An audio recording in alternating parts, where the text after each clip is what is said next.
In this video, I'm going to introduce the idea of segmentation. What segmentation is a memory allocation model for processes. So we're building on, a little bit up from the idea of contiguous allocation, right? That's kind of the simplest idea we had. In this approach, what we're going to basically say is that for our different programs, we're going to break them into pieces. So we can kind of have some of the diagrams here. We'll maybe extend it a little bit. Let's say I have a program, right? And this is now just a program, right? It's going to live in memory, right? Maybe I can extend this, on the top, and on the bottom. But the point is, right, it's just, a program somewhere, right? And this program, instead of saying it's contiguous, right, maybe say it's, this one, continuous chunk, we'll have this idea that maybe it can be broken up a little bit. And so let me draw on these little dividers here, right? So that's, chunk 1, chunk 2, chunk 3, chunk 4. This is new, right? Before we basically said, at a high level, a process was just one big block, and then one big block had to end up going somewhere else. What we're now going to say is that process will be cut into these little logical pieces, right? And these little logical pieces, right, they kind of are, have maybe the potential to be spread out somewhere. And so kind of from the view of the operating system, right, before we talk about hardware, the operating system just sees that program, right, as being in pieces, right? So my program, all of a sudden, this is, kind of relates over here, right? This is user space, right? Maybe we can also say this is, well, I don't want to put RAM here, right? RAM is this over here.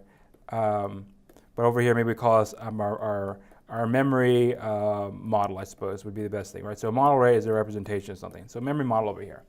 And so our program right now has been kind of, broken up from being this contiguous thing, right, which we previously had talked about, to being these little subsections, right? So I have this, right? They're all broken up. Okay, fine.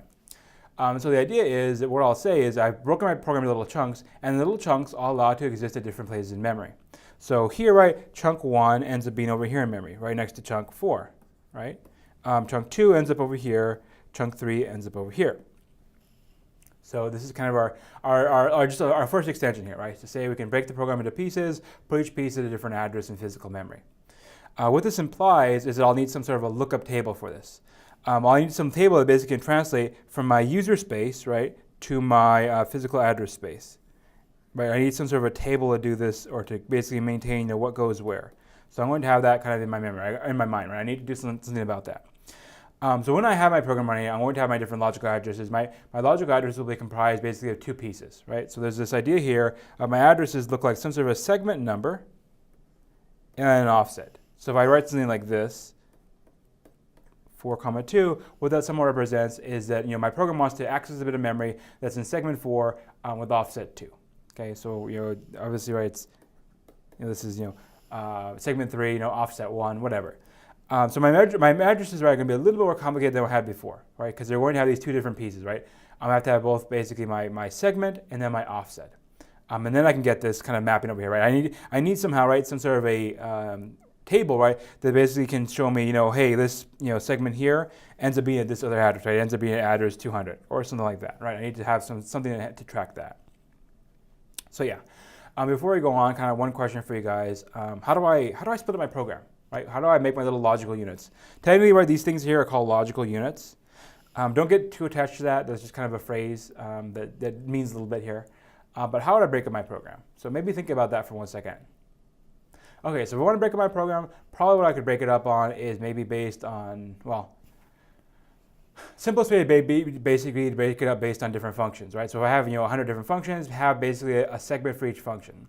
Now that, right, is kind of going to create a ton of segments. That's maybe a little bit complicated. Maybe it's like every 10 I make that a segment, okay? But I can have some sort of divisor there, right? And probably functions is how I divide my program, because that's how programs are built, right? They're built from functions. Okay, so moving forward, a little bit more detail. I'm going to store the mapping from my segments to my physical memory in something called a segment table. So this is what I was alluding to on the previous slide, right? This is called a segment table. So the idea, right, is that for every single address, right, I'm going to basically record, for every single segment, I'm going to record, where it exists in main system memory, and also, a limit, right? How much of it there should I use, right? So this kind of goes back to the contiguous model, where it's like we want to start and finish for protection reasons. Same deal here. So this is going to be our process, right? So now our little chart is a little bit more complicated, right? So this is maybe process of using memory is what we'll say this is. Okay, so start again. We have the CPU over here, right? And the CPU, right, it's running programs, right? It's running programs in terms of their logical addresses, right? So logical address, right, has this tuple form. So I had an example where they're like, 2, 4 represent, segment 4, offset 5. So we have something like that, right? That's how our program sees the world, right? In a sense, our program is kind of seeing the world right through the eyes of this particular memory allocation scheme or memory allocation model. So all of its addresses, right, have to look something like this: 4, 5. So yeah, we start with that. So what happens? Well, the initial thing they have to do is basically look up what segment we're talking about. So I have segment 4 over here. What happens is I have to go to that segment table, right? So there's a segment table stored somewhere in RAM or somewhere in cache. And it's going to store basically for every single segment of a program, what is its base, what is its limit, right? So there's this table here that has that information. Okay, so far so good. Now what happens is once I read that information, I need to look at the offset for my logical address right over here and basically compare it to my limit and see, oh, is it inside my limit or not? Right? So if it isn't, I trigger an error condition, right? So I have some sort of a concern that maybe it's going out of bounds.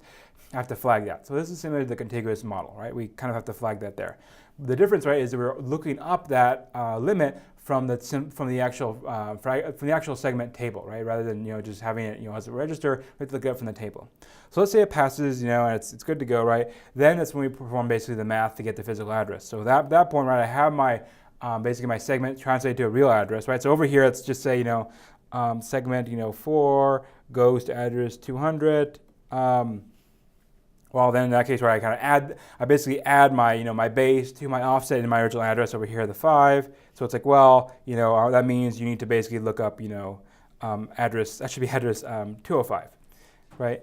So our process here, right, basically mapped from this tuple, right? So our tuple over here says 4, 5. We basically mapped from that up to this 205 over here, right? So we're translating that across. So yeah, that's our basic idea here with segmentation, right?